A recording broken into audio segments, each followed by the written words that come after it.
Assalamualaikum, welcome to Shasha's Kitchen. இன்னைக்கு நம்ம ஆப்பு செய்ய போறோங்க.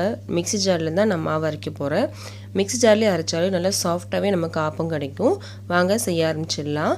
நான் இன்னைக்கு 2 கப் அளவுக்கு பச்சரிசி எடுத்திருக்கேன். இது 400 கிராம் பச்சரிசி இது.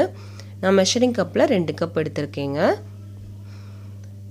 கிராம்ஸ்ல பாத்தீங்கன்னா இது 400 கிராம். இதோட 1 டீஸ்பூன் வெந்தயம், 2 டேபிள் ஸ்பூன் உளுந்தம்பருப்பு, இதெல்லாம் சேர்த்துட்டு 2-3 தடவை நல்லா அலசி எடுத்துட்டு தண்ணியில் ஊற வைக்கலாம். நான் அலசினதுக்கப்புறம் உங்களுக்கு காமிக்கிறேன். நல்லா அலசி எடுத்து தண்ணி சேர்த்து வச்சுருக்கேன். நல்லா ஊறணும். ஒரு 4 மணி நேரமாவது நமக்கு நல்லா ஊறணுங்க. 4 மணி நேரத்துக்கு அப்புறம் நம்ம பார்க்கலாம். 4 மணி நேரம் ஆயிடுச்சு. அரிசி நல்லா ஊறிடுச்சு. இந்த அரிசியெல்லாம் நான் மிக்ஸி ஜாருக்கு மாற்றிக்கலாம். மாற்றிட்டேன். இதோட நம்ம என்ன சேர்க்க போகிறோம் அப்படின்னா 1 கப் அளவுக்கு தேங்காய் துருவல் நான் சேர்க்குறேங்க. இதோ கொஞ்சம் தண்ணி சேர்த்து கொஞ்சம் கொரன்னு அரைச்சி எடுத்துக்கலாம். அரைச்சிட்டேன். கொஞ்சம் கொரன்னு அரைச்சிருக்கேன். இதோட 1 கப் அளவுக்கு சாதம் நான் சேர்க்குறேங்க. நான் வடித்த சாதம் சேர்க்குறேன். நீங்கள் குக்கர் சாதம் கூட நீங்கள் சேர்த்துக்கலாம். 1 கப் அளவுக்கு நான் சேர்க்குறேங்க. இதெல்லாம் சேர்த்து நல்லா மையாக அரைச்சி எடுத்துக்கலாங்க. அரைச்சதுக்கப்புறம் நம்ம பார்க்கலாம். அரைச்சிட்டேன். இங்கே பாருங்கள் எவ்வளோ மையாக அரைச்சிருக்கேன்னு பாருங்கள். இந்த அளவுக்கு நல்லா மையாக அரைச்சாதான் நல்லாயிருக்கும் ஆப்பம். இந்த மாவு எப்படி இருக்கணும் அப்படின்னா தோசை மாவு பதத்துக்கு இருக்கணுங்க. அப்போ தான் கரெக்டாக இருக்கும். நல்லா மையாக அரைச்சி எடுத்துக்கோங்க. இந்த மாதிரி அரைச்சாதான் நல்லா ஆப்பம் நல்லா சாஃப்டாக வரும். இப்போது இதுக்கு தேவையான அளவு உப்பு சேர்த்துக்கலாம்.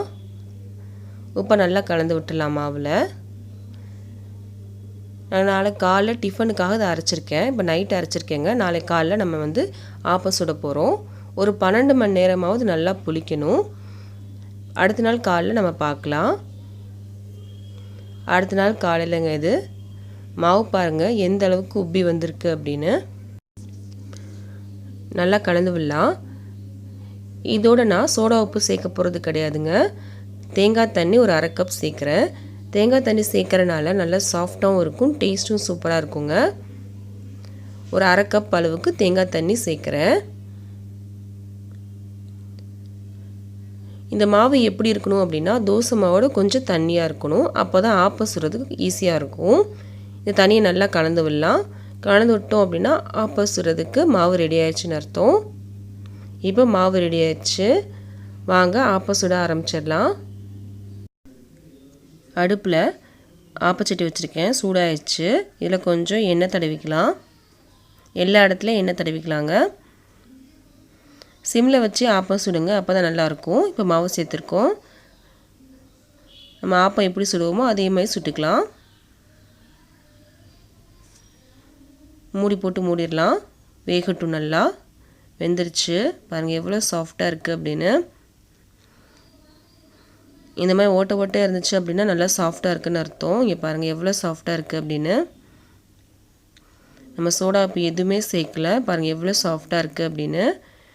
இதே மாதிரி இன்னொன்று சுட்டு காமிக்கிறேன். கொஞ்சம் எண்ணெய் தடவிக்கலாம்.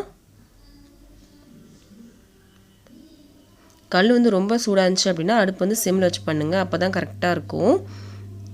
எல்லா பக்கமும் நல்லா நமக்கு ஒரே மாதிரி வெந்து வரும். ரெண்டாவது நல்லா வெந்துருச்சு பாருங்கள். இதுவும் பாருங்கள் எவ்வளோ சாஃப்டாக வந்திருக்கு அப்படின்னு.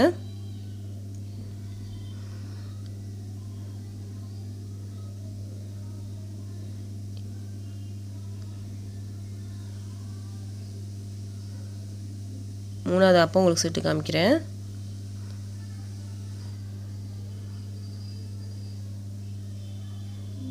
இந்த அளவுக்கு தண்ணியாக இருந்தால் மட்டும்தான் ஆப்பம் சுடுறது கரெக்டாக வருங்க.